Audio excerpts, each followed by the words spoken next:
Chapter 1. The Strange Man's Arrival. The stranger came early in February, one wintry day, through a biting wind and a driving snow.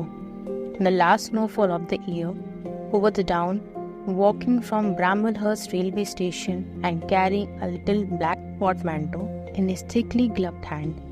He was wrapped up from head to foot, and the brim of his soft felt hat hid every inch of his face but the shiny tip of his nose. The snow had piled itself against his shoulder and chest and added a white crest to the burden he carried. He staggered into the coach and horses, more dead than alive, and flung his portmanteau down. "A fire!" he cried. "In the name of human charity, a room and a fire!" He stamped and shook the snow from off himself in the bar and followed Mrs. Hall into her guest parlour to strike his bargain. And with that much introduction, that and a ready acquiescence to terms and a couple of sovereigns flung upon the table, he took up his quarters in the inn. Mrs. Hall lit the fire and left him there while she went to prepare him a meal with her own hands. A guest to stop at Iping in the winter time was an unheard of piece of luck, let alone a guest who was no harder, and she was resolved to show herself worthy of a good fortune. As soon as the bacon was well under way, and Milly, her lymphatic aid, had been brisked up a bit by a few deftly chosen expressions of contempt, she carried the cloth, plates, and glasses into the parlour and began to lay them with the utmost eclat.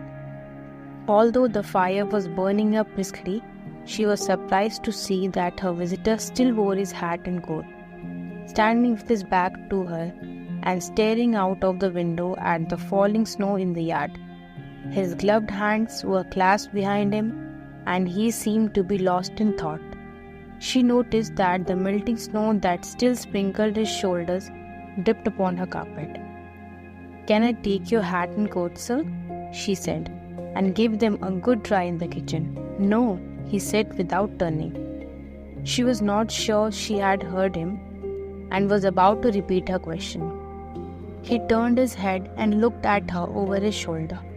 "I prefer to keep them on," he said with emphasis, and she noticed that he wore big blue spectacles with side lights and had a bushy side whisker over his coat collar that completely hid his cheeks and face. "Very well, sir," she said. "As you like. In a bit the room will be warmer." He made no answer and had turned his face away from her again. And Mrs. Hall, feeling that her conversational advances were ill-timed, laid the rest of the table things in a quick staccato and whisked out of the room. When she returned, he was still standing there, like a man of stone, his back hunched, his collar turned up, his dripping hat brim turned down, hiding his face and ears completely. She put down the eggs and bacon with considerable emphasis and called rather than said to him, "Your lunch is served, sir."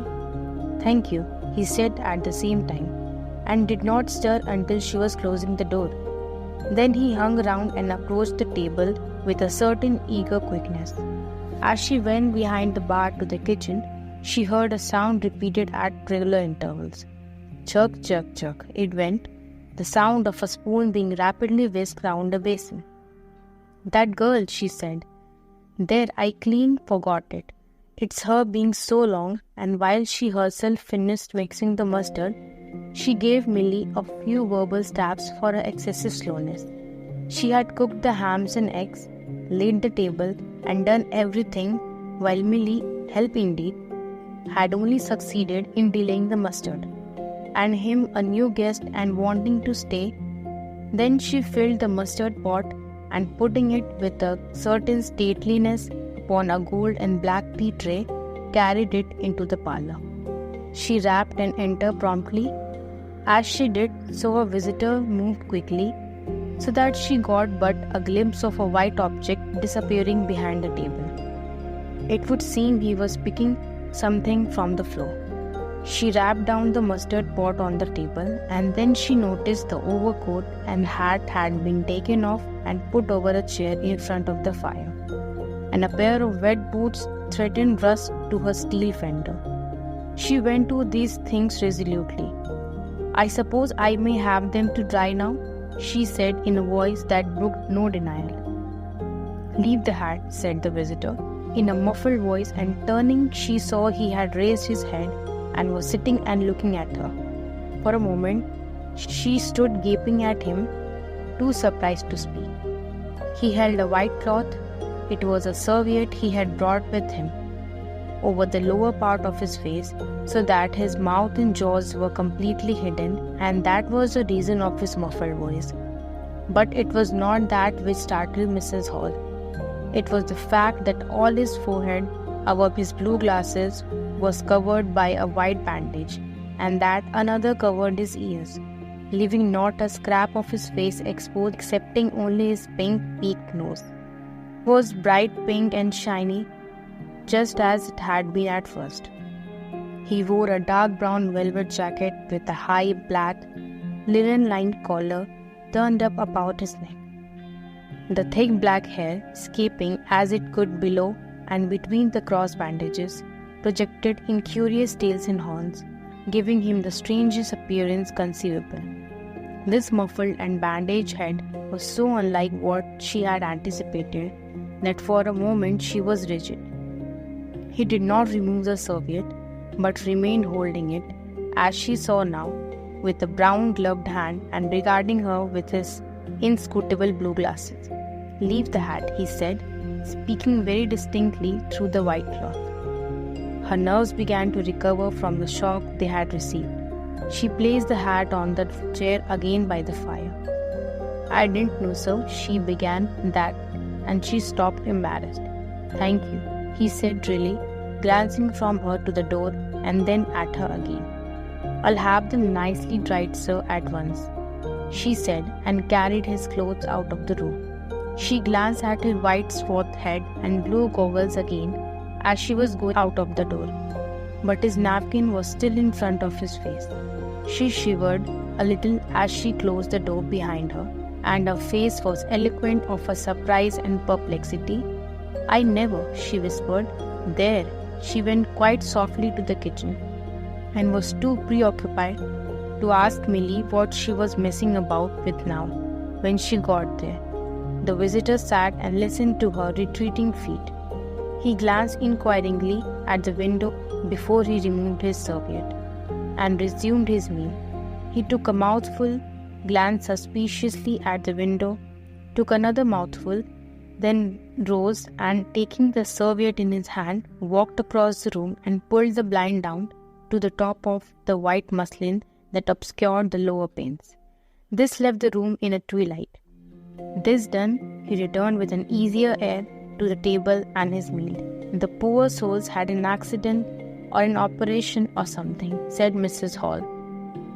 "What a turn them bandages did give me, to be sure."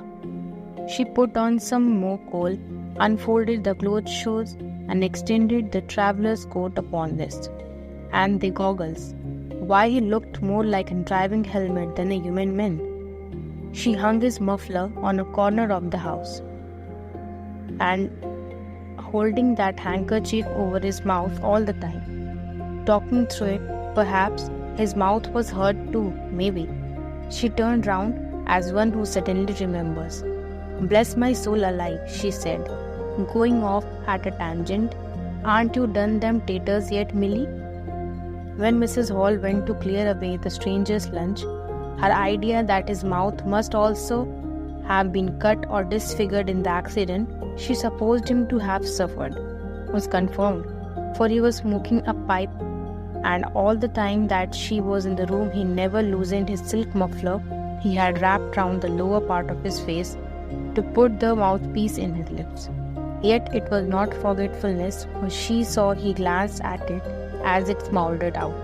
He sat in the corner with his back to the window blind and spoke now. Having eaten and drunk and been comfortably warmed through, with less aggressively brevity than before, the reflection of the fire lent a kind of red animation to his big spectacles they had lacked hitherto. "I have some luggage," he said, "at Bramblehurst station," and he asked her how he could have it sent. He bowed his bandaged head quite politely in acknowledgement of her explanation. "Tomorrow," he said. "There is no speedier delivery," and seemed quite disappointed when she answered no. Was she quite sure? No man with a trap who would go over? Mrs. Hall, nothing loath, answered his question and developed a conversation. "It's a steep road by the down, sir," she said in answer to the question about a trap. And then, snatching at an opening, said, "It was there a carriage was upsettled a year ago and more. A gentleman killed besides his coachman. Accidents, sir, happen in a moment, don't they? But the visitor was not to be drawn so easily." "They do," he said through his muffler, eyeing her quietly through his impenetrable glasses. "But they take long enough to get well, don't they? There was my sister's son, Tom, just cut his arm with a scythe, tumbled on it in the hayfield, and bless me, he was 3 months tied up, sir. You would hardly believe it. It's regular given me a dread of scythes, sir." "I can quite understand that," said the visitor. "He was afraid one time that he would have to have an operation. He was that bad, sir." The visitor laughed abruptly, a bark of a laugh that he seemed to bite and kill in his mouth. "Was he?" he said. "He was, sir, and no laughing matters to them as had the doing for him, as I had, my sister being took up with her little ones so much. There was bandages to do, sir, and bandages to undo. So that if I may make so bold as to say it, sir." "Will you get me some matches?" said the visitor quite abruptly. "My pipe is out." Mrs. Hall was pulled up suddenly. It was certainly rude of him after telling him all she has done. She gasped at him for a moment, and remembered the 2 sovereigns. She went for the matches. "Thanks," he said concisely, as she put them down and turned her shoulder upon her and stared out of the window again. It was altogether too discouraging. Evidently, he was sensitive on the topic of operations and bandages. She did not make so bold as to say, however, after all, but his snubbing way had irritated her, and Millie had a hard time of it that afternoon. The visitor remained in the parlour until 4 o'clock without giving the ghost of an excuse for an intrusion. For the most part, he was quite still during that time. It would seem he sat in the growing darkness, smoking in the firelight, perhaps dozing. Once or twice a curious listener might have heard him at the coals, and for the space of 5 minutes he was audible pacing the room. He seemed to be talking to himself, then the armchair creaked as he sat down again.